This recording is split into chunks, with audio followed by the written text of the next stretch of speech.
As atmospheric concentrations of greenhouse gases approach 400 parts per million, it's more important than ever to address the effects of changing climate on our food system.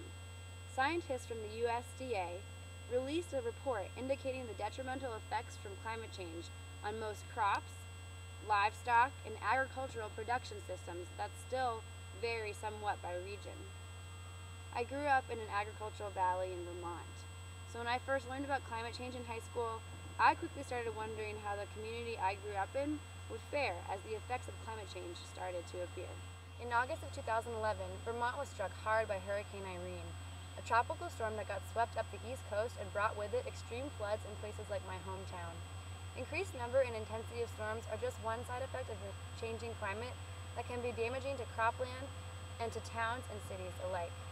Agriculture is affected not only by flooding, but also by rising temperatures, changes in rainfall, and other forms of precipitation, and an increase in droughts.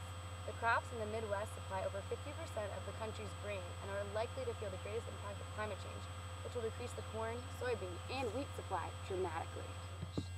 And in my own home state, which is known for its delicious maple syrup, increased temperatures will change the type of trees that grow in the forest, moving maple trees searching for colder growing conditions. And as temperatures increase, it will therefore slow down the maple syrup production.